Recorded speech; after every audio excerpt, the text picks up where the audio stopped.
So good afternoon, everybody. So let's start this webinar. CEPR is aimed at designing economic policy on European economic policy on sound economic analysis, and here we have a good example where we can indeed use economic analysis for an important policy objective. The European Commission is trying to green all the European law, and in particular competition law. And recently, the European Commission has published the draft horizontal guidelines. What are the horizontal guidelines? It's a text to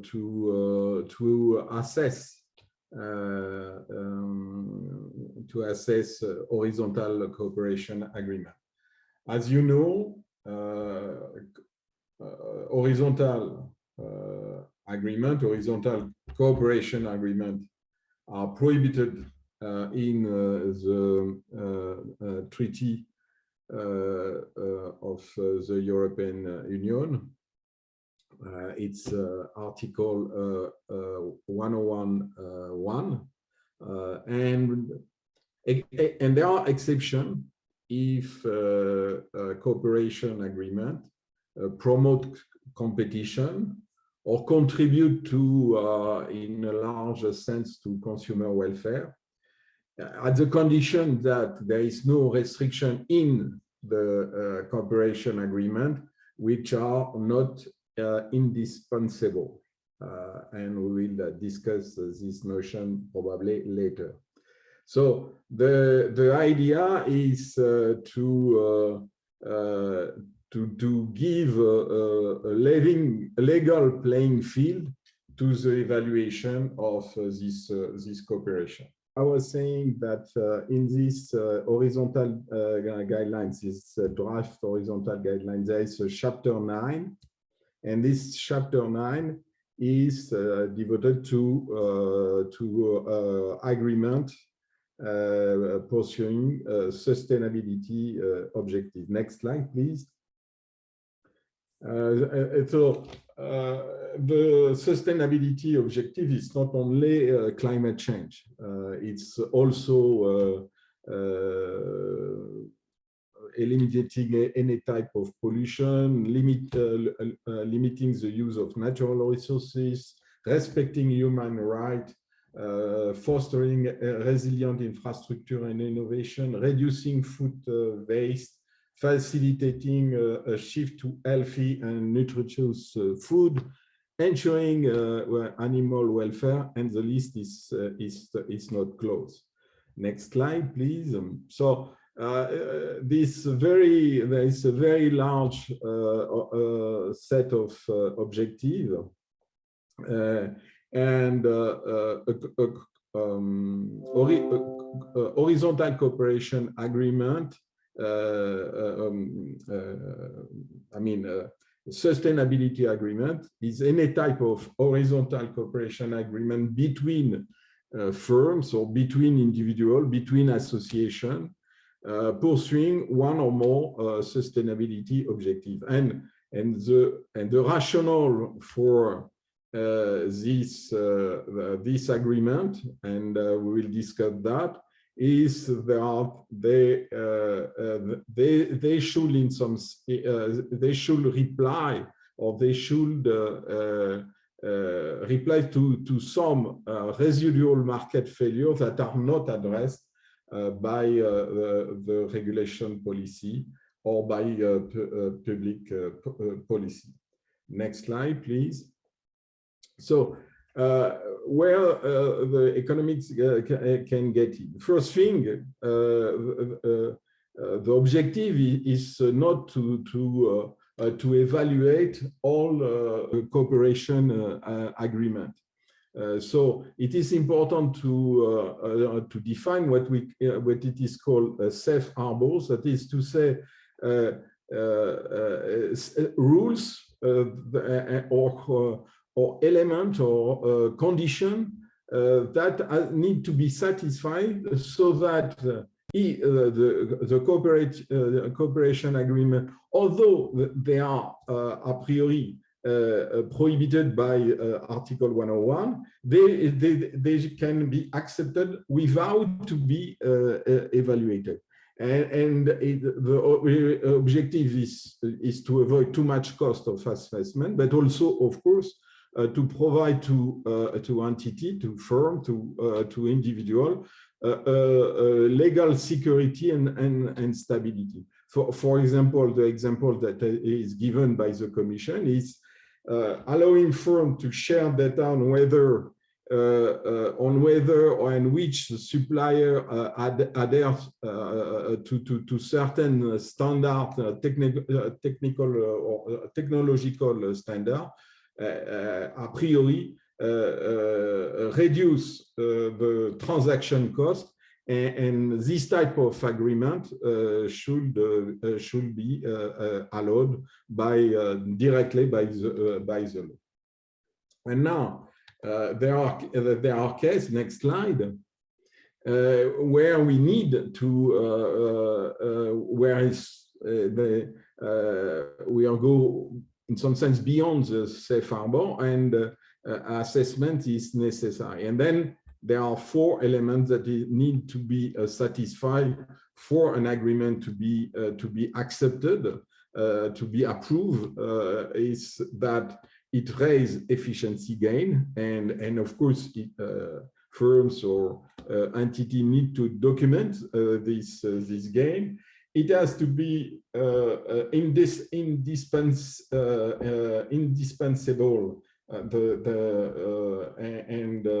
in the sense that, for example, the question is to avoid to overcome the first mover disadvantage. If you adapt a technology, if a firm adapts a technology to take into account a sustainable objective, it's an investment. It is important to avoid free riding, and it's for this reason that this condition of indispensability is crucial. Now, also the gain has to need to be passed on the consumer. It means that either there will be a willingness to pay for this sustainable objective, or there will be a collective benefit. There will be certainly discussion about that, because the notion of collective benefit, as you can understand, can be quite large, or very difficult to define. And that is also a crucial question. And then, of course, and I'm not going to spend more time on that, of course, the agreement between entities need not to eliminate competition. So that's a general presentation of the issue, and we have next slide. We have a very the question, to summarize the question raised by this draft guideline of the Commission. I mean, it's not, of course, it's a limited number of questions. A very general question: can competition promote sustainability? What are the economic foundation of this guideline? Will the European competition law be more efficient or effective with this guideline? And next slide, please. I will ask this question to a marvelous panel. First, Tilman Requate from University of Kiel, will review the relationship between imperfect market and sustainability. It's not Tilman, it's Til. Til.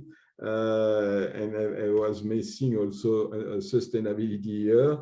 Then Maarten Pieter Schinkel who has made several contributions on this topic. Will present, I will summarize basically what he is going to say. Will present method to protect competition and promote sustainability. And then Roman will take a little bit different angle. Will look more, Roman from University of Frankfurt and CEPR fellow. Will discuss the condition under which antitrust exemption can improve sustainability. So I'm going to give the floor to Til now, and thank you very much. We will, of course, don't hesitate to send a question. I will collect them and ask the Til, Maarten Pieter, and Roman to reply after their presentation. Okay, Til, you have the floor. Thank you for having me here. Hello from Kiel, from the Baltic Sea. The title of my talk may look a little bit provocative. Do we need green competition policy? And the background is that in the discussion about the Green Deal, actually there have been calls for in all kinds of policy fields for greener policies. Of course, in energy policy, in national fiscal policies, industrial policies, now in competition policy, and even in monetary policy, there's a call for greener monetary policy. And it was in particular Sven Giegold, a former member of European Parliament. He's now a Vice Minister of Economics in Germany, German Staatssekretär, who developed this initiative for a green competition policy in Europe. And I think for most of this webinar, the discussion is about the application of Article 101.3 and also the draft of the new guidelines to deal with horizontal agreements. However, I think that the general discussion is much broader, and I will also not only talk about this Article 101, but I will discuss this in a little broader way. Let me start with a quote from Competition Policy Commissioner Margrethe Vestager from a speech she gave last year, where she said, the starting point here is that a green competition policy still has to be, well, a competition policy. And environmental taxes and rules make it expensive for companies to operate in ways that harm the planet. And in a sense, this expresses the spirit of the Tinbergen rule. If you have several market imperfections, take a suitable instrument to deal with this. That means competition policy instruments to deal with competition policy and environmental policy tools to, well, internalize externalities. And just a brief reminder about the 4 columns of competition policy, in particular national competition policy. We have, as you know, prohibition of agreements that restrict, prevent, or distort competition. We have prohibition of the abuse of a dominant position. We have merger control. And then 4th, maybe not so important, procurement and tender rules. And then on the European layer, we have also control of state aid. Now, let me briefly switch to the Pigouvian paradigm. We know from the Pigouvian paradigm that if markets are competitive, a tax on externality or a corresponding system of, let's say, tradable permits, a quantity instrument, they can decentralize the first best in an optimal way. Of course, provided that the tax is set at the optimal level, that is it reflects the marginal damage.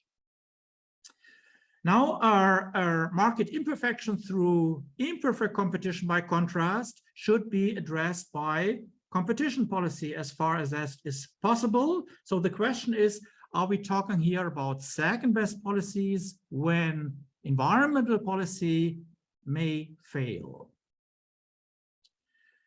Now, early on, there has been a discussion about the interaction of market structure and environmental policy. And I think the first person who addressed this was Buchanan in a famous article where he said, well, for a monopolist, we shouldn't use the Pigouvian rule because a monopolist produces actually too little and therefore also pollutes too little compared to a competitive market.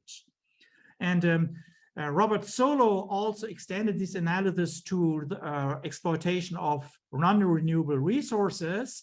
And he, in short, said, well, the monopolist is actually the environmentalist's best friend because he exploits the resource in a slower pace than in a competitive market. Then there came the time of a second best analysis. And Barnett, in a famous article in the American Economic Review, showed that for a monopolist, the second best optimal Pigouvian tax actually falls short of marginal damage. And this result actually extends to many other imperfect market structures. Typically, the second best tax is smaller than marginal damage. And that means actually that we can adapt our environmental policy gradually to the market structure in a second best way. The question is, does also the converse hold? Can more lenient competition policy, allowing for more things, compensate for too lenient environmental policy? And well, as an example, in the case of abuse of a dominant position, one can show, at least theoretically, that when the emission taxes are too low, a regulator should allow for a greater price ceiling or price cap to regulate this monopolist. With respect to horizontal agreements, matters are more difficult because, well, it can go either way. I have a memo to this, and there is no general things we can say. Now, let me turn to the Article 101.3, which allows for horizontal agreements if benefits to the consumers are at least as large as the anti-competitive effects. And as Marc has mentioned, the draft of the new guidelines tries to extend the field of applications to horizontal agreements on sustainability issues, that is, reduction of negative externalities. And the guidelines in particular give guidance on how to measure such benefits. And I think Roman in his talk will go a little bit more into details for that. But the guidelines still stress that the benefits in some way have to accrue to the consumers that are currently affected, that are currently living. And strictly speaking, by the converse, the new guidelines actually rule out horizontal agreements that benefit future generations because they cannot directly get this benefit. And to once again take a quote from Mrs. Vestager, she in the same speech where she said, well, the third kind of benefits comes when an agreement helps society as a whole, like an agreement to cut the pollution of carbon emissions from a product. Of course, those benefits are welcome. The trouble is that to get a better environment for everyone, a limited set of consumers have to pay more. And that could mean those agreements contradict a fundamental principle of the competition rules, namely the principle that restricting competition for a production can only be justified if the consumers of that product are not worse off on balance. So the question is now, does this mean that we need to extend Article 101.3 to benefits that arise through greenhouse gas emissions, which are currently, strictly speaking, which is not possible? But I would say actually we need to be careful here, because ubiquitous pollutants such as greenhouse gases actually can be addressed in a better way by simple instruments such as taxes and tradable permits and unilateral agreements of firms that, in particular, that are under regulation of, let's say, tradable permits, then would only increase total abatement costs without lowering total emissions because of this water bed effect. Then maybe briefly about merger control. Actually, all criteria applied to weighing benefits against antitrust competitive effects should also be applied to horizontal mergers, which in national competition legislation is possible, but actually in the EU legislation is actually not possible. And actually this should be changed, but not only for mergers for the sake of environmental improvements. Then Ms. Tugger also addressed the problem of killer acquisitions, and she writes in the same speech, "I sympathize with the worry that big businesses would buy up green innovations and kill their new ideas, while the companies are still too small for the mergers to be not notified." And this is a general problem, the problem of killer acquisitions, but it's not specific to green innovations. And somehow we need to get a solution for killer acquisitions in general. The same actually applies to state aid. Here also Ms. Tugger says, well, we widen the guidelines to also allow state aid for climate, energy, environmental projects. But also here, the scope should be extended maybe to other things like key technologies or breakthrough innovations, and should not only apply to sustainable projects. And finally, there can be also problems with vertical agreements. Vertical agreements that are anti-competitive can be justified maybe by excluding dealers that supply unsustainable products. And I think similar guidelines need to be developed also for such cases. So the bottom line is, I think competition policy should mainly deal with protection competition. Environmental policy should deal with curbing harmful emissions. And I think the current legislation allows for a lot of useful horizontal agreements, also for green innovations and cooperation. And the question is whether we need to maybe reform Article 101(3) also to allow for agreements where the benefits accrue to future generations, which at the moment is actually, strictly speaking, not possible. Thank you very much. Thank you, Til. So I give the floor to Maarten Pieter. Thank you very much, Marc. Thanks for putting this session together. So as you said in your introduction, I've been working on this for a number of years, and it is a very colorful debate. Here I put a couple of snapshots, various contributions. There's a very interesting book in the Concurrences series, edited by Simon Holmes and others. And this picture in the middle is something from the most colorful one is something from the industry, induced actually by Paul Polman, the former CEO of Unilever. And they are pushing the idea that there should be what they call pre-competitive collaboration to address problems like climate change or sustainability, which is the subject of this seminar. So a lot of beautiful sides to this debate, which makes it very, very interesting. It's a law and economics debate in large part, but economics has a very important set of things to contribute here, I think. The reason why I've been working on this subject for a number of years is that the Netherlands are a bit of a forerunner in the field.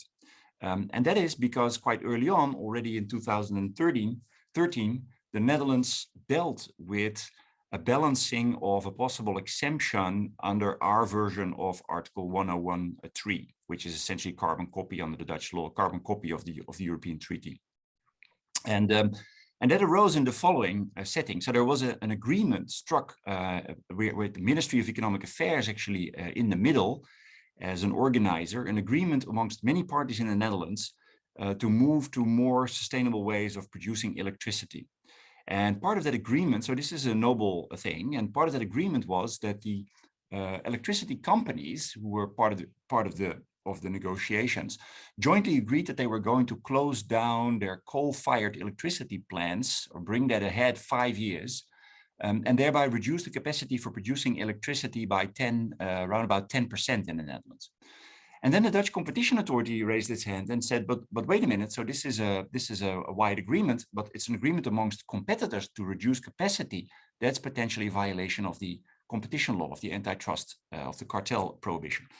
And so the Dutch Competition Authority started then seriously looking into this agreement and went over the 4 conditions that Marc already specified for a possible exemption under Article 1013, and then concluded that despite the fact that there were benefits here, those benefits were insufficient actually to allow an exemption.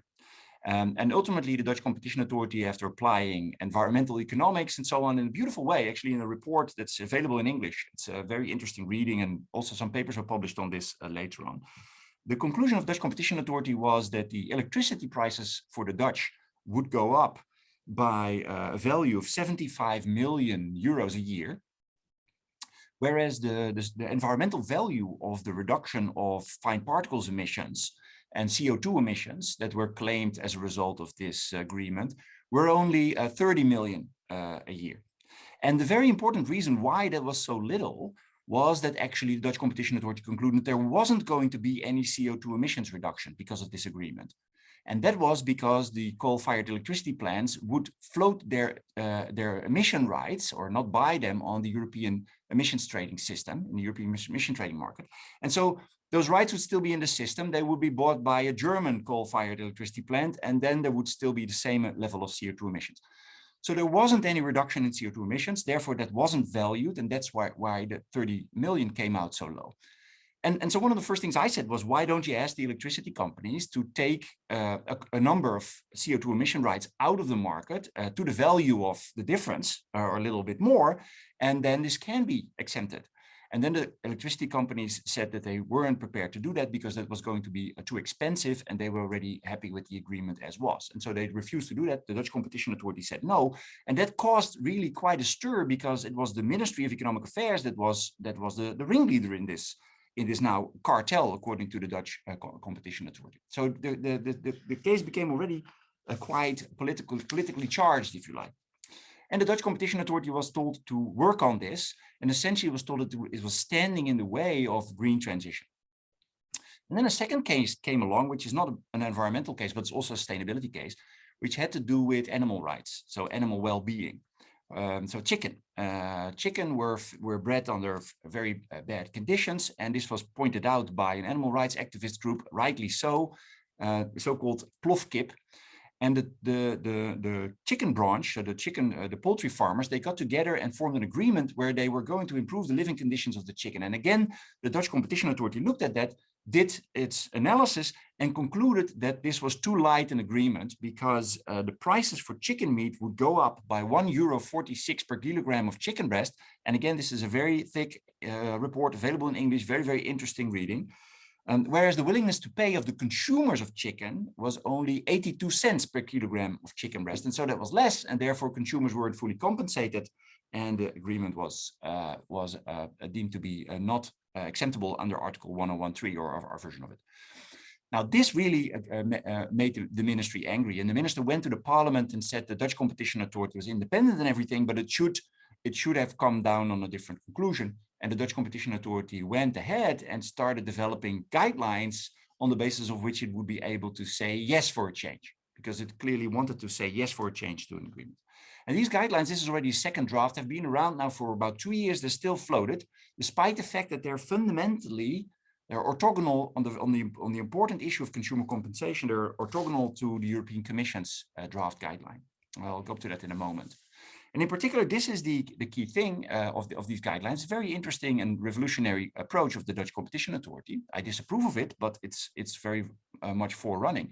So the ACM believes that with regard to these environmental damage agreements, so this is not the chicken, but the coal thing, so they've narrowed it down a bit. It is, it should be that also the benefits not merely to the users, but also to others should be taken into account. And that's the box, this implies that consumers do not necessarily need to be compensated.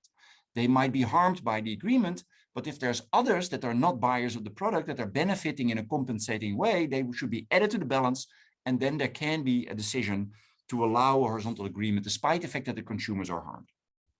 Now, what to think of this? That is where our research focuses.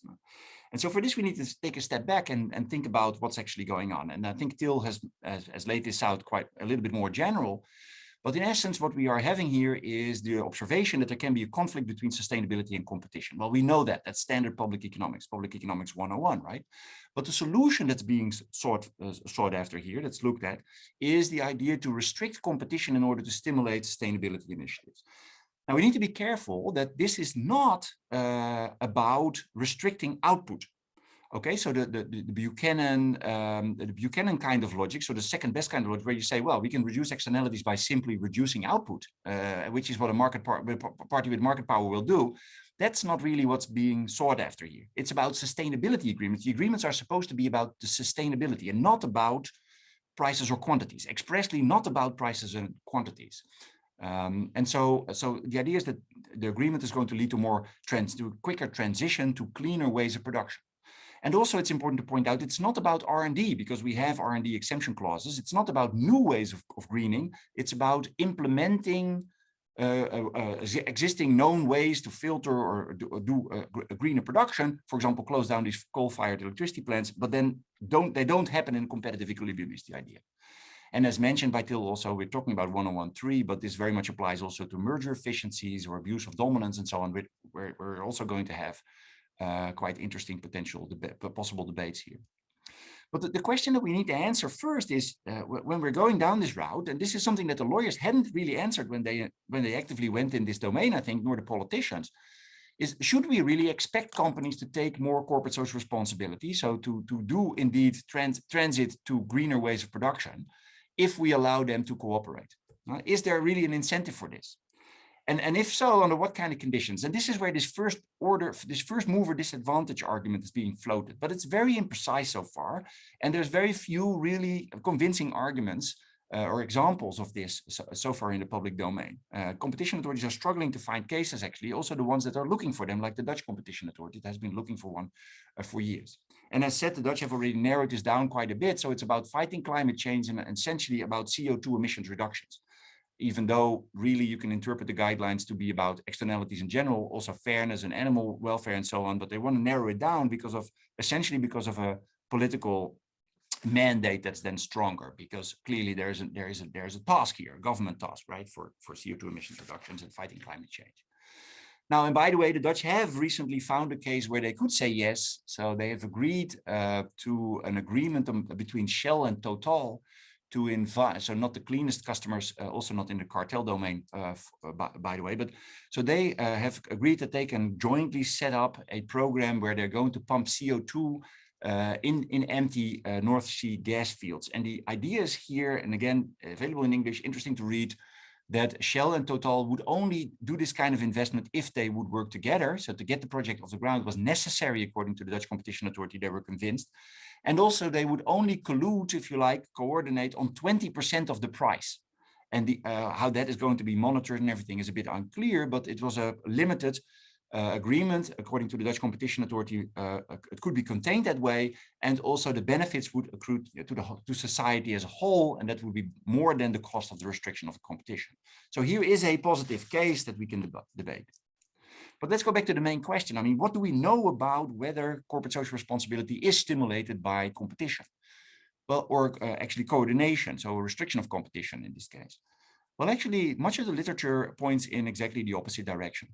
So corporate social responsibility investments, cleaning up your act is more like a competition dimension in strategic corporate social responsibility literature that is powerful. Or it is something that's being driven by the shareholders, by the owners, maybe an activist CEO, but really then the empirical evidence, it's not so much, but the empirical evidence in this literature is showing that when economies become a little bit more competitive, for example, when trade opens across border, then companies are going to clean up their act and become cleaner. And so it is, and also there's a little literature that talks about voluntary collaboration in this domain from around about 2000s, Lyon and Maxwell and so on, and contributors here, in a bit in the management literature, but quite economic. And they show that these were essentially failures, these voluntary collaboration agreements that were also looked at around the time for environmental purposes. So what we did a couple of years ago already with Yossi Spiegel, first little model, is we looked at this from a semi-collusion model point of view, because we're talking here about, like I said, coordination on one dimension, the green dimension, and not on the competition dimension, quantities or prices. And so we take a semi-collusion model, and I'll not go over this. It's published now a long time ago in IJIO, but essentially it's a very standard model. It's a model where the price is determined by an intercept, and so linear, little bit of product differentiation, linear demand function, and then there's an intercept that moves out if the companies invest in V, which is a greener product. So consumers have a willingness to pay, can be a little willingness to pay. There's a delta there, it could be small. And then there's some cost to the transition T. And also this delta could also be essentially the net willingness to pay over any increase in the marginal cost that might also, or even decrease for that matter, that might come around with the investment in green. So if you look at a model like this, a very, very standard model, we find quite consistently that these kinds of results, that if you look at the equilibrium investment in sustainability in this case, so in V, then the companies will actually invest the least in sustainability if they can talk about the sustainability dimension. And actually they invest the most if they compete on sustainability, but they can talk about prices or quantities. So if they can collude in the second stage, compete in the first stage on the product quality, making it a greener product, and for any value of delta positive, and nothing happens if delta is 0 or negative, but for any positive willingness to pay, sustainability investments are the lowest if you allow them to coordinate their sustainability levels. Now, why is that? That's essentially because it's a dimension of competition. And so what you do is you take away this incentive to compete on sustainability level. If you allow them to coordinate, they save on the costs, because it's costly to transit, and they just keep milking their old technology, essentially, just like in the diesel cartel case, or in the AdBlue cartel case, for example. But I won't talk about that. And so if you allow them actually to collude on the quantity and compete on the green, now they know there's going to be benefits in the second stage, which otherwise they would be competing away if they would be competing on quantities. Now they know there are cartel rents in the second stage. If they still compete on the green, they're now going to compete more fiercely even on that higher cartel rent in the second stage, and then you're going to get some more green. So if you want to stimulate sustainability investments, then you need to allow quantity or price cartels and not sustainability agreements. So that's exactly the opposite from the policy. And if you would do that, so we're not advocating that, because if you would do that, actually consumers are harmed. So there's really no way, or you need to have some very wide externalities outside the market, but in the market, you will not be able to compensate consumers, okay? So on this basis, what we do is we warn for two risks. And one is that because companies don't have an incentive, and it's exactly what you saw in the coal case, right? The companies weren't willing to actually buy CO2 emission rights and burn those rights in order to have environmental benefits. So what you're going to get is cartel green, what we call cartel greenwashing. So a little thin coat of green that the companies are going to propose in order to get an exemption. And it's going to be very difficult, which is really minimal and could be actually much less than what they would be doing if they would just be left alone and compete. And we never know, because that would be like but for a green world that we can never know once we're going to give them those exemptions for those proposals that they make, which they have all the incentives to be small, to be only small proposals. And so the competition authority will have to monitor this, constantly monitor this, whether they keep doing it. And also that's going to be requiring a prohibitively large amount of information that competition authorities really don't have. And the second risk is that we saw in the chicken case in the Netherlands, I didn't mention that yet, but the governments are going to shirk even more on their responsibility, which is to regulate this, right? So in the chicken case, the Dutch government should just have said, you cannot torture chicken. You cannot produce chicken in these horrible conditions. Instead, the government threw it over the hedge, if you like, and put the hot potato on the plate of the ACM and told them that they should somehow allow the poultry farmers to do this jointly, but then they didn't. Okay, and so governments are going to hide behind this collaborative self-regulation and say, well, you know, the companies are going to take care of it. We don't need to regulate it. And that's a danger, I think, because that's like Tilman said, this is the first party we should look at. Government should regulate. And then very quickly about the European Commission, and then I'll stop. So the Commission also produced guidelines with a pretty thick chapter 9, it's almost 20 pages, with quite a lot of weak, I think, of woolly, let's say, formulation about sustainability agreements. Oh, my light in my room just went off. But the Commission is very clear and says consumers should receive a fair share, which means a share that is fully compensated. Okay, so that outweighs the harm. And what I also find important is that the Commission in 599 says it should really be about actual preferences of consumers. So it should not be about some preferences that the companies believe the consumers might have and so on. So this is also an important dimension of the debate. Now, Roman has a lot to contribute to how consumers' preferences might change and so on, and that might be a route. That's very interesting, but it should be about those actual preferences.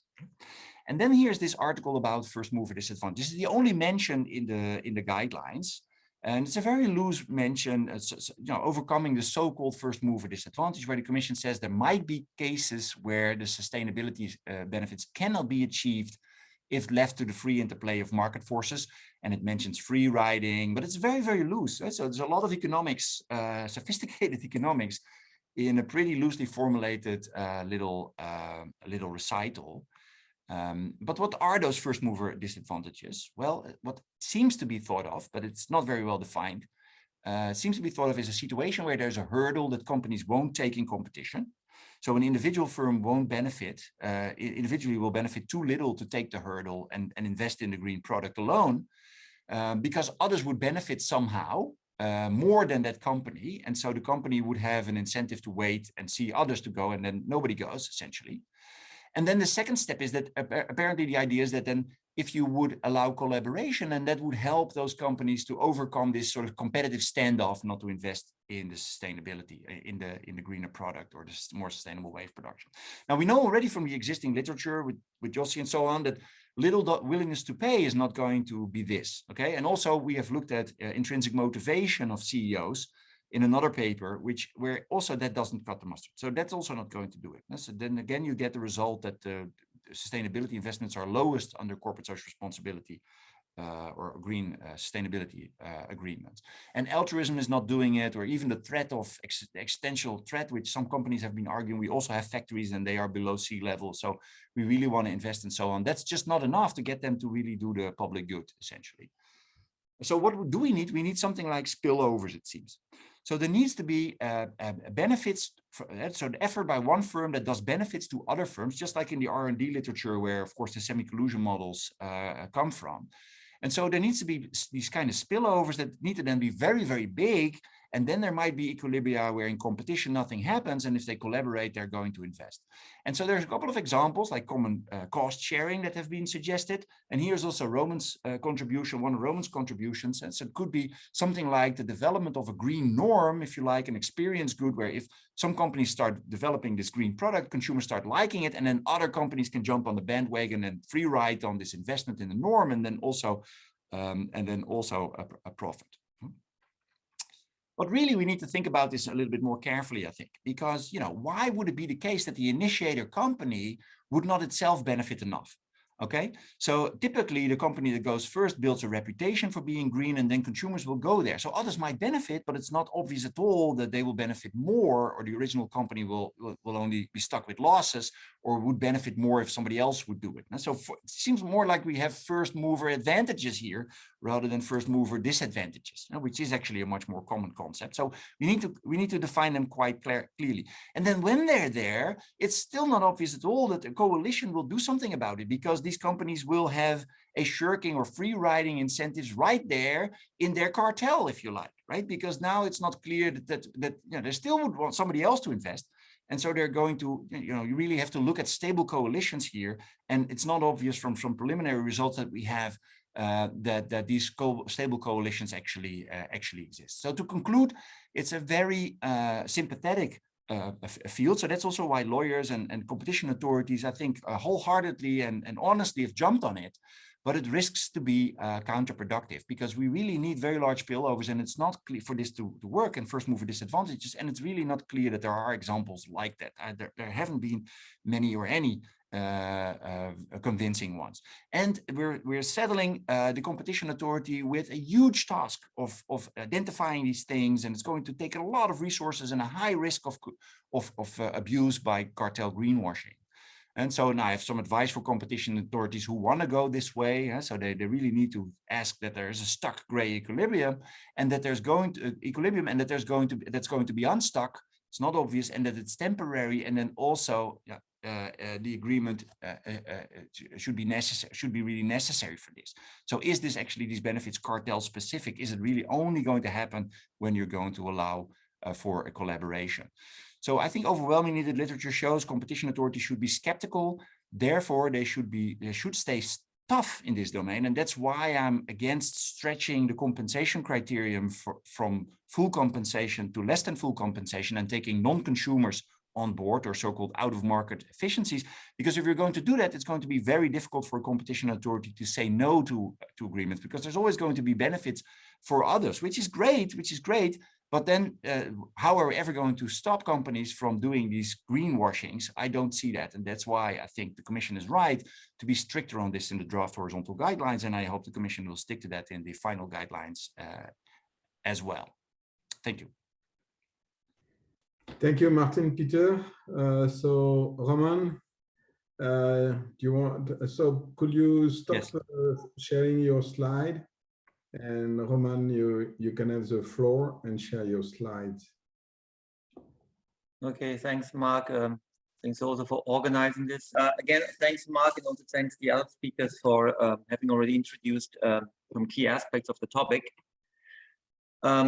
So the topic of the possible incorporation of sustainability benefits is now a very active topic, or actively debated, not only by lawyers, but increasingly so also by industrial economists. And it's not only an academic topic, just the contrary. I mean, the practice, basically, the authorities, or some authorities, have moved very quickly. So if you compare this, for instance, also what the OECD has been doing last year to what the OECD has been doing in roundtables years before, you see a major shift, and a major shift in a short time.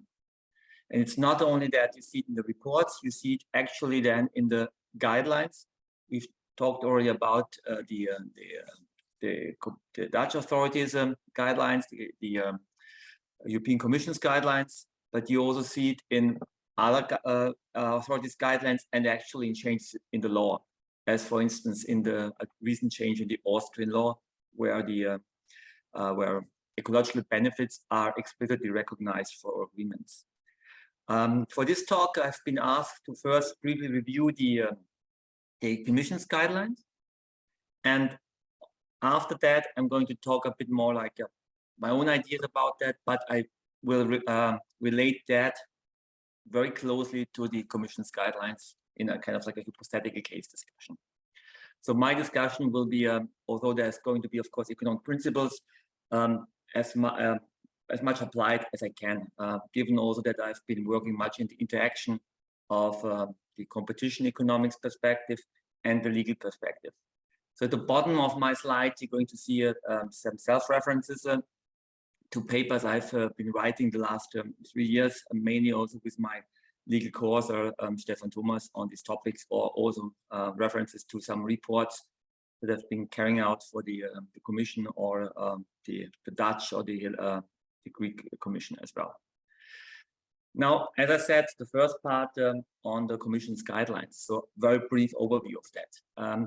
The Commission's horizontal guidelines, well, they cover, of course, many different aspects, R&D, cooperation, etc. But what's new is a separate section on sustainability agreements.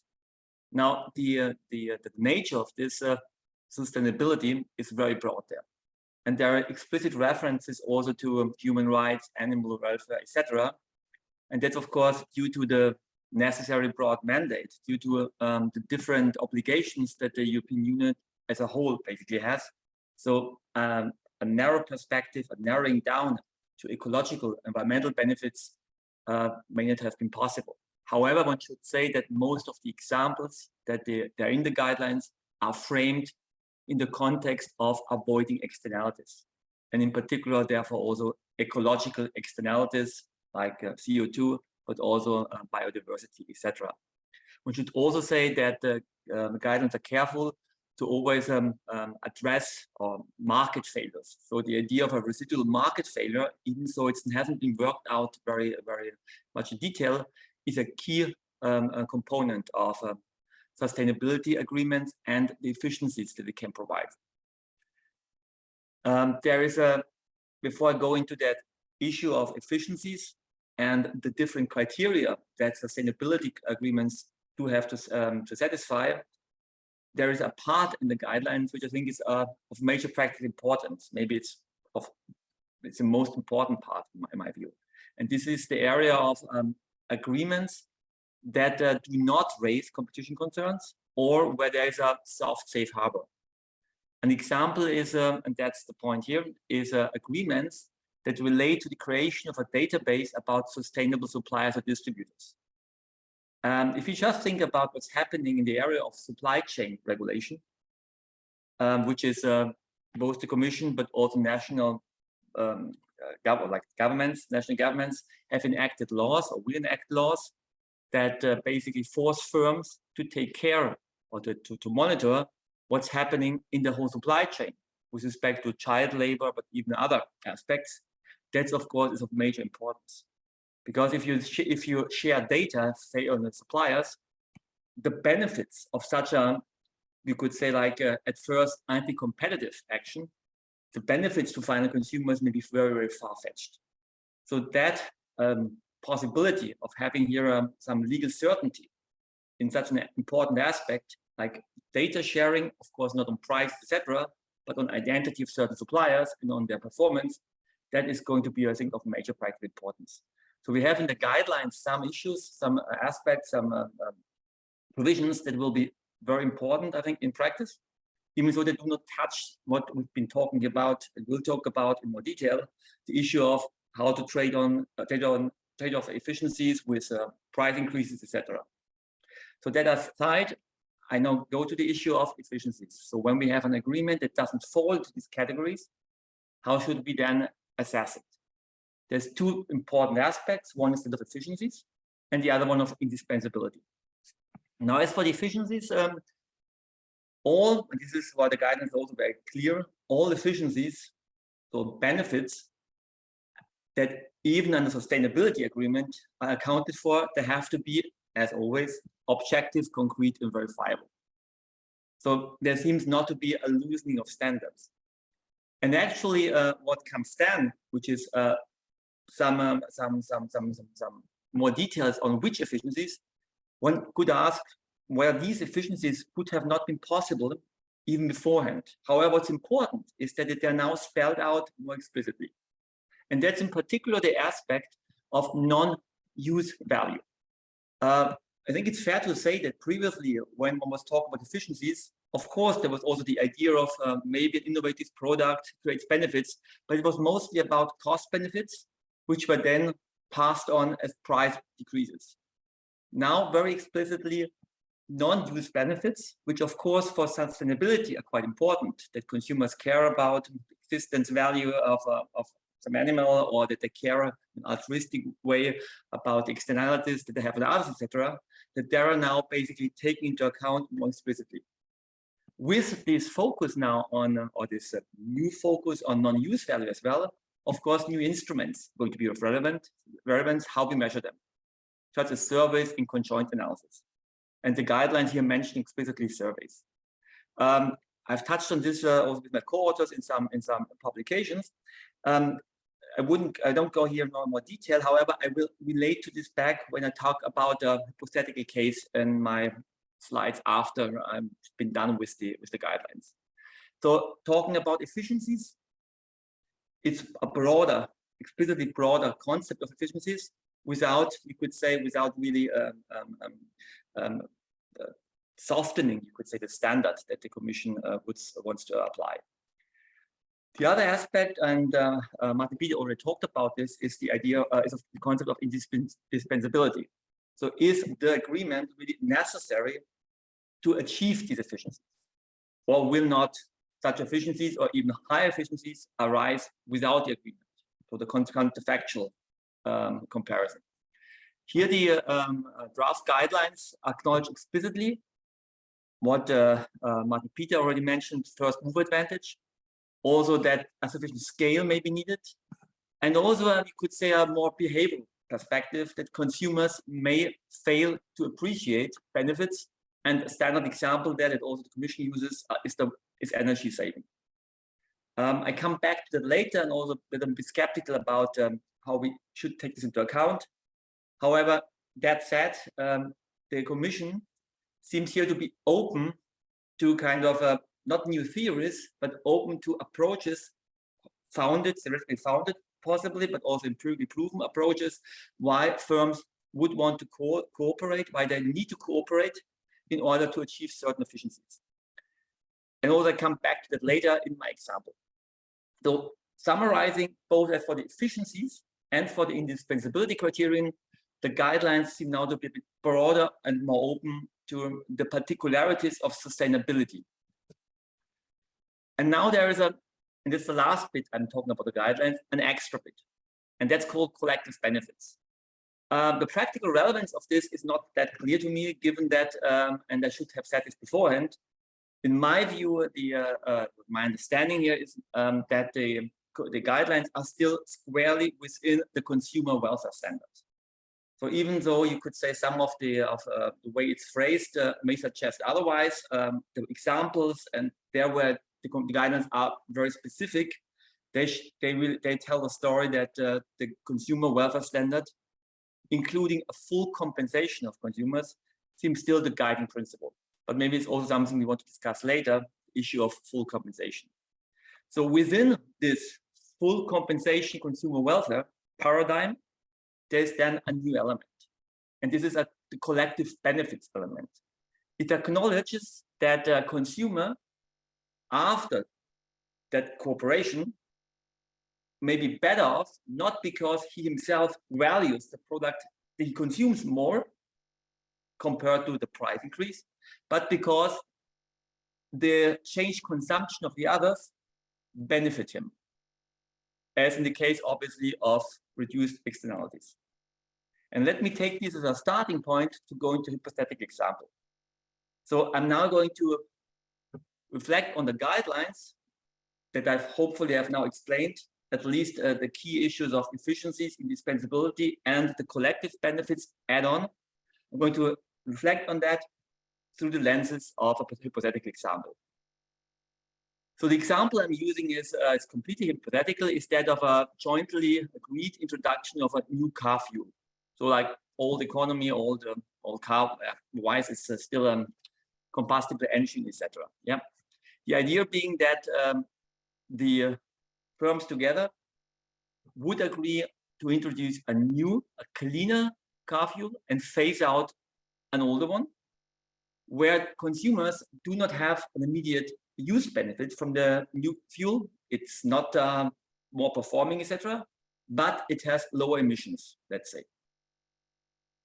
And the key thing, the example is, of course, if you also want to look at collective benefits, that the group of consumers, so those who are using it or potential users, the group of consumers is anyway something we may discuss later on, the current, the future, etc. And Till has talked about this issue, about the generation issue. But for now, just focusing it, current consumers, but current consumers of fuel is a large group. So the externalities that they have on each other is something worth taking into consideration. And maybe let's not take about CO2.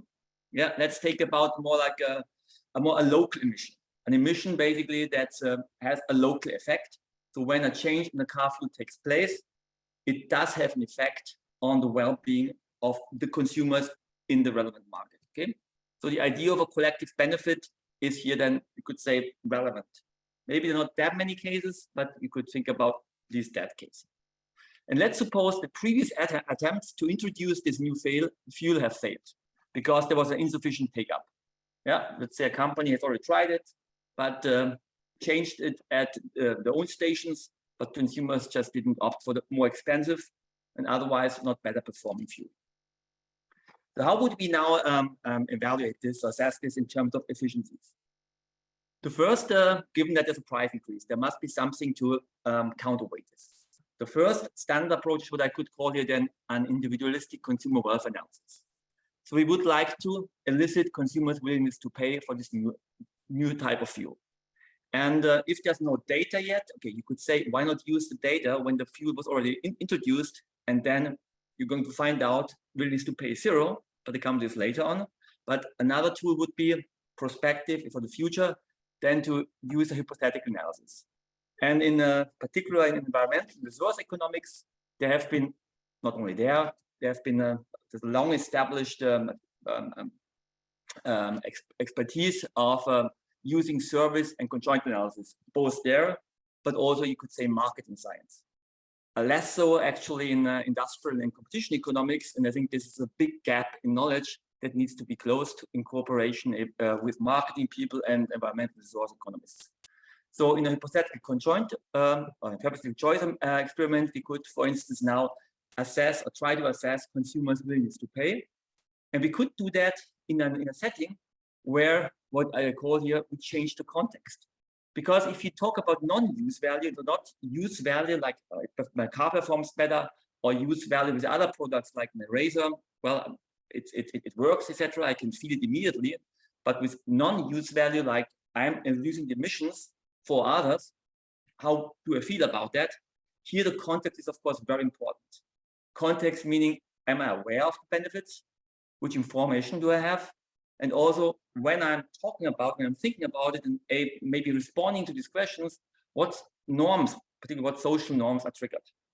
And in particular, what we get as an outcome there from such a hypothetical analysis may be quite different from what we may have seen in that hypothetical example with the old fuel or the failed attempt at the petrol station. I'm going to return this on the next slide, but just like I was mentioning of the chicken for tomorrow case, because Maarten Pieter has also mentioned this, the Dutch authority has shared the data with us, and we've compared this now to what's actually happened in the market. So two of my assistants, Andy Bartels and Christopher Benzin, they run the analysis with the data from this experiment, and also be used because better living products, as they call them, have now arrived at the market. We compare this with our estimation from the market, and they differ widely. And they differ so for various reasons. And it's not so that one is better than the other, but one has to look at both of them. And the research is going to be available soon.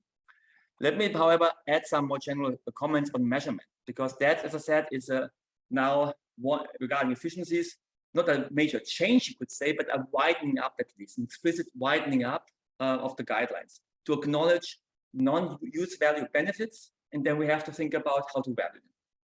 If you value them in that sense of a hypothetical choice analysis, for instance, as I said, context-specific realization of BTP is something we're going to see. But it's not an artifact. And as I've, together with Stefan Thomas, written last year a couple of times, it represents an opportunity. Because it represents an opportunity that we acknowledge consumer welfare, so we're not basically overriding it and saying, no, consumers should behave differently, they should have different preferences, but we allow them to express preferences in a wider way. However, we have to be very careful, of course, not to overexpand this. So that's my view, is we have always to take care that they take a consumer view when answering these questions and not a citizen view. So for those who are in public choice, these are terms that have been around since at least the 70s. Yeah, there's a huge literature in public choice about different willingness to pay, different values, different utilities, depending basically on what hat you're wearing. Yeah. And the other thing is, of course, we want to have the consumer-specific preferences for that choice and not his general values regarding his altruistic preferences, for instance, as expressed in elections. Yeah? Here we want to have really specific preferences about fuel choice. So we have to be very careful about the context, but the context offers opportunities. And in particular, just remember, the guidance were also mentioning as a possibility for indispensability that consumers fail to appreciate the benefits because of some behavioral biases, you could say. Here's also where the context can be very helpful, because we can phrase, say, energy consumption more explicitly or in a way that consumers understand it. not just product A, B, but really by giving them a consumption plan, etc. So this context specificity and acknowledging the usefulness of these methods, hypothetical choice analysis, that really I think is a way forward, but it has been of course dealt with and has been used very carefully. Let me now talk about the second bit, namely the collective benefits. So far, I've been focusing on individualistic consumer wealth analysis, I call it. So basically eliciting from the consumer his willingness to pay for the product. So the benefits he appreciates, he enjoys when he uses that product, not the other. And now we basically tap into the other concept that the guidelines newly have, the collective benefits. Here, it is no longer the ceteris paribus analysis, namely keeping the other consumer's choice constant, but basically we do a scenario change. So basically we want to assess the benefits, the welfare of the consumer, if not only he changes his behavior, but all the others. Maybe in a forced way if the old fuel is no longer around. That's of course nothing new to environmental resource economists. That's the way it's done. You compare scenario A with scenario B, benefits, and then of course you talk about, okay, how do we finance it? But for consumer wealth analysis, that's quite radical, that change. And there are, of course, methods how to do it. First, of course, we could ask them, but if we talk in our specific example of fuel and emissions, indeed, we can also use indirect methods, which also with my courses we've reviewed in a report for the ACM and the Greek authority. There is objective methods, hedonic pricing methods, health impact methods, etc., that help us then to analyze, to understand what the benefits for consumer would be when other consumers change the behavior. So that's the second concept, basically, that the guidelines has now introduced. And there are methods that help us to put a value on it. But we, of course, have to ask ourselves, shall we use it and to what extent? The guidelines say, yes, we shall use it. But of course, it's always a question of to what extent. And to regulate that, of course, it's all about the burden of proof. Yeah? Which burden of proof do you impose on that particular exercise in order basically to decide how much you should, to what extent you should allow such collective benefits to play a role. My take on of these collective benefits is a bit skeptical, namely, but Maarten, Pieter, and also Tilman have already mentioned the issues, the problematic issues here. It's not that any longer like with the individualistic analysis that I'm basically expressing my preference in a way that I would be willing to pay up for them, yeah? That I would pay a higher price to get my benefits. Here, basically, I'm listing preferences for my preferences so that others change the behavior. And if they have to change, well, they have to pay up for it. So basically, it's a different perspective. And composition authorities, of course, lack the instrument that are possibly necessary then for compensation or to redistribute the burden. Also, we would have to ask here very in particular, which preferences would be deemed to be legitimate in order to be appreciated under collective analysis. It's phrased under sustainability agreements. So sustainability could be a very wide concept. And as I've noted beforehand, in the guidelines, it is very wide. It's also including animal rights and some standards of some fairness standards of wages, etc. There's a lot of things that is incorporated there. Should I, as a consumer of a particular product, as a consumer in the market, be able to express my preferences over the consumption of others in these other dimensions as well? And not only when their behavior basically has a physical harm on myself. So the issue of which preferences is legitimate, which preferences are legitimate is a key issue here. And for those in public choice, that's of course an issue that has been around since the 70s, sense paradox, etc. Like which preferences should we, okay, he calls it with nosy preferences, basically should be taken into consideration, and where should we say basically, no, here it's an individual choice. And even if I don't like the choice, it's basically something I have to acknowledge. And that brings me to the last point here. One should here, of course, recognize that the prevailing standards, because they are with respect to animals' welfare, but also with respect to emissions, there are standards out there. There are taxes and there are minimum standards. And where the standards are, that's the outcome already of a political process. A political process that reflects preferences, including issues of distribution, fairness, etc. So that, just taking that example, of course, from a policy perspective, you could induce a change in these fuels just by taxing the emissions much more. Not that they are already highly taxed.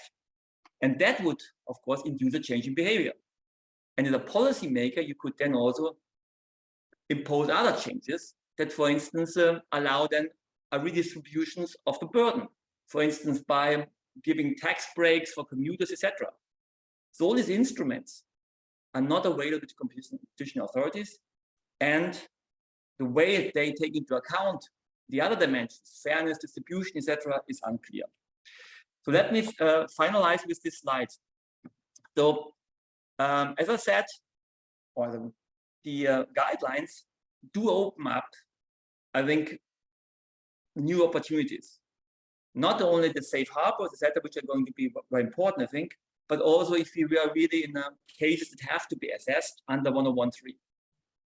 The efficiencies, where there's now focus also on non-use values, indispensability, where there's an opening up, you could say, to new theories or new concepts that are possibly more geared to sustainability issues. However, the concept of this collective consumer welfare analysis is something, it's an example for me, where one would have to act with care. For instance, the overexpansion is something that I would be worried about.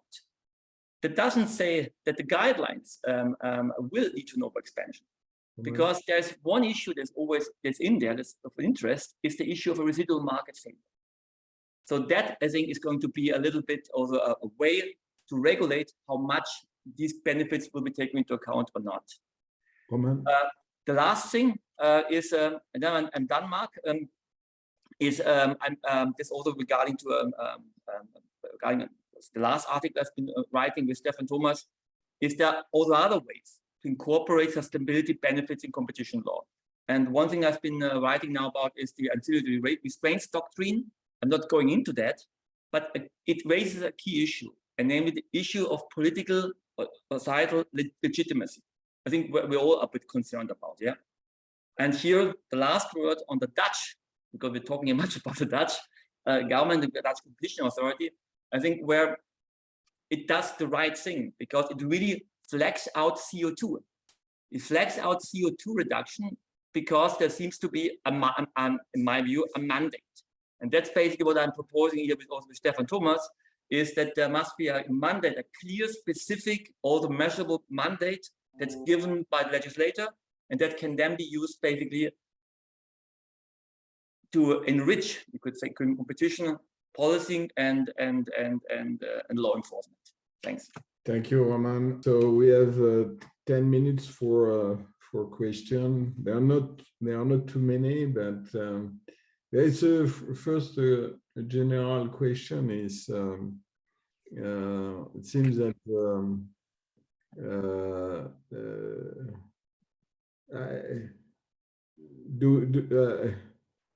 is there a lack, in fact, of something like? Do we really think that this cooperative agreement for sustainability are going to be efficient? In fact, maybe as Till said before at the beginning, why don't we first set up a carbon price, pollution rights, and then maybe we will don't need about this cooperative agreement. I mean, so there is this question of do we? I mean, is it the right way to promote sustainability? To have this agreement, or to allow for this agreement. Can I say something to that question, Marc? Yes, yes. And also in response to Roman's presentation. So I think the point is the discussion we should have is not so much on the end. I think the end is admirable. We all want to fight climate change and think it's very important. The discussion is on whether this is exactly as Marc says, or what the question is, whether this is the right means. And all the measures about, you know, non-use value or collective benefits and so on, I think they are quite standard to welfare economics. We can think in those terms. We as economists, we can do that. It's no problem. But they're not going to help us with the incentive problem. So they help us about identifying benefits and so on. But then I would still, and I think we can accept that, so that efficiencies are more than cost savings. I mean, of course, it's standard, right? We know that.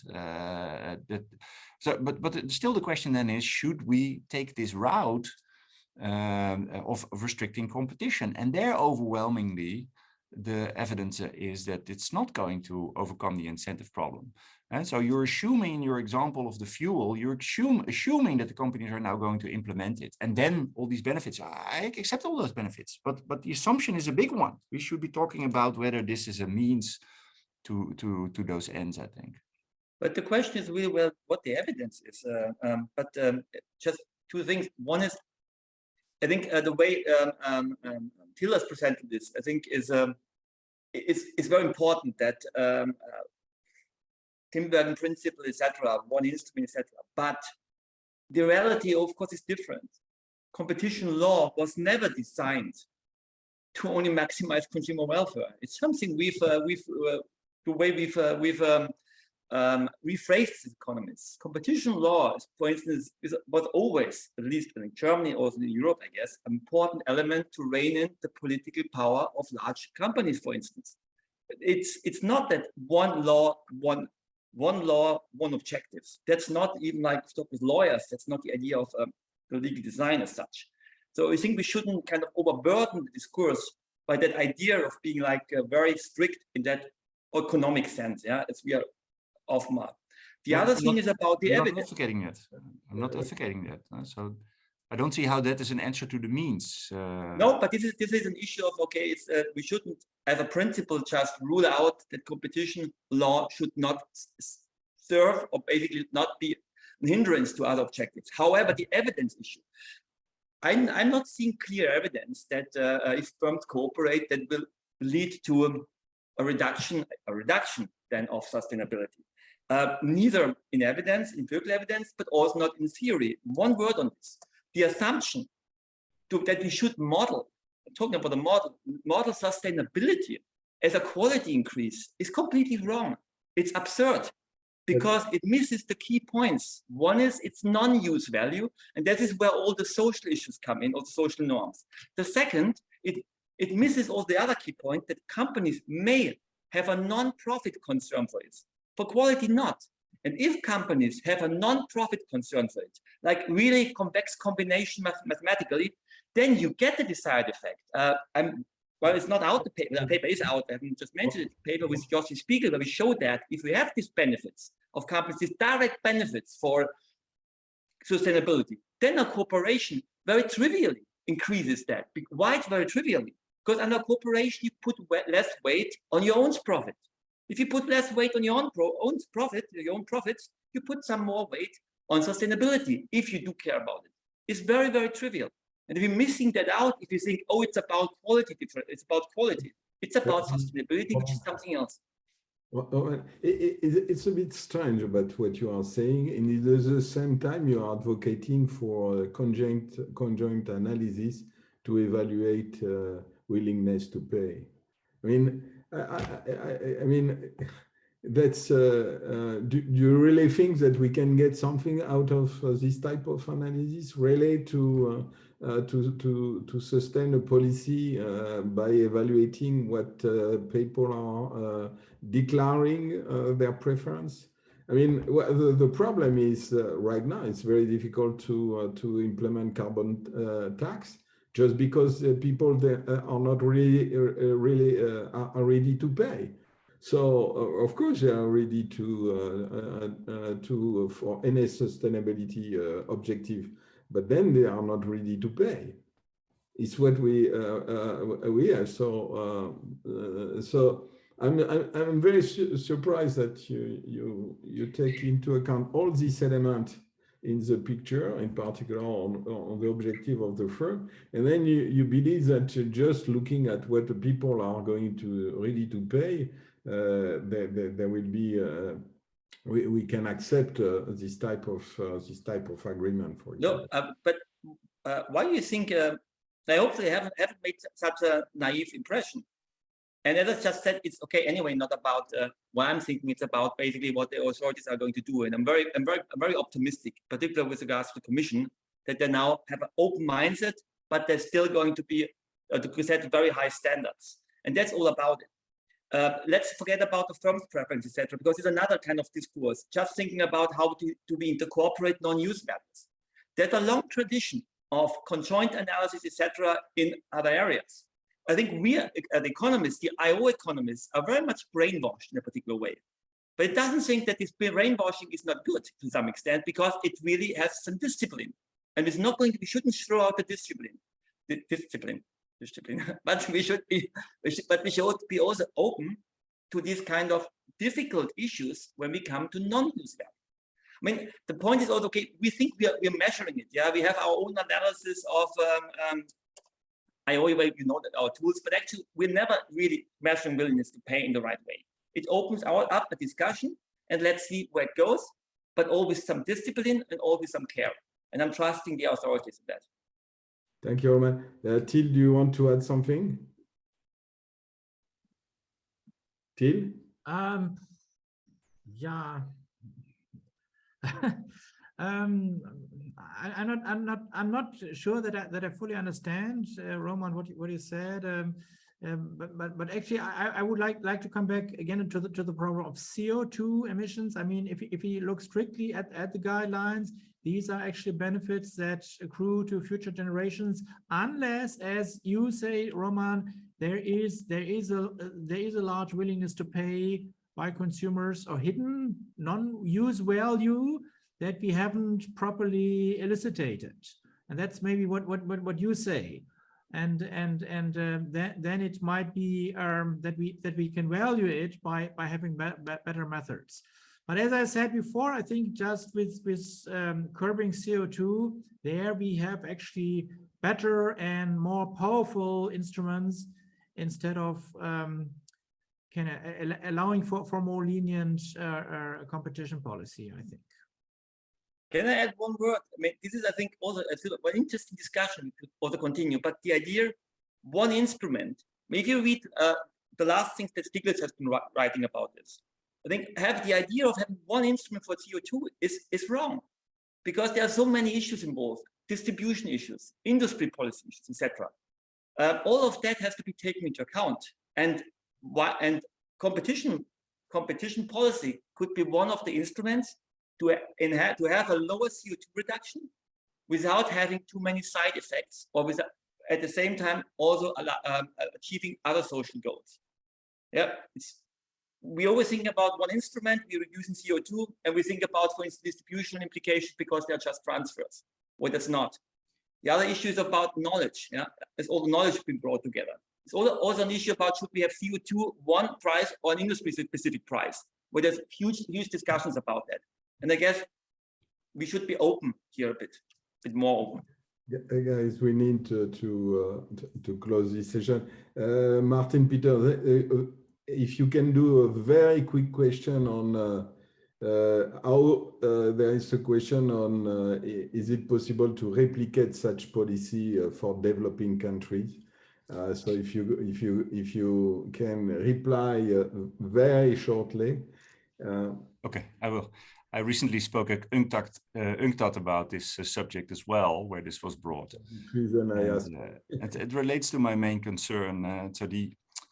Of course, these are intellectually fantastically interesting areas, and to bring welfare economics, environmental economics into IO, it's great, and we can do that. And there's many avenues to explore, but I think the law and economics question has to be about, so how effective is this in terms of enforcement?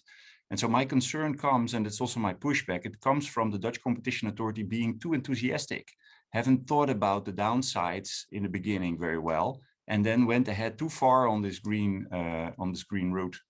And the head of the Dutch Competition Authority at the UNCTAD meeting was advising third world countries, developing countries, to also go down this route. And what it's going to lead to, of course, is like the question, it's going to lead to openings for corruption and a competition authority that has now handles of stepping away from a per se prohibition of collusion. And that is just, I think, very dangerous for welfare there. And so overall, this can be even for an established competition authority like the Dutch, this is a dangerous area because the skepticism can go overboard. And so there's an absolute requirement, at least for strict full compensation requirement. I feel that that's going to go out of the window at some point. Some European court is going to say full is not the same as fair. And so a fair share is maybe less than a full share. And so that's going to be out. Then therefore, I think, and that's also what I advise the European Commission to do, we need to develop the indispensability requirement more. So to be able to say at least no there. Isn't there another way of getting to the objective than collusion? Can there not be maybe regulation or even some trade association setting that doesn't involve the members and so on, right? So a variety of dimensions where that indispensability condition could be blown up. But even then, I think we shouldn't advise this to competition authorities where the economies are rampant with collusion and the means are just lacking for doing this kind of sophisticated analysis because there's too little evidence it's going to be effective. Thank you very much, all of you. There is a question whether you would like to share your slide, but we will see that later. So thank you very much, Til, Maarten Pieter, and Roman. It was very, very interesting discussion and very interesting presentation. Thank you very much. Okay. Thanks, Marc. Thanks, everybody.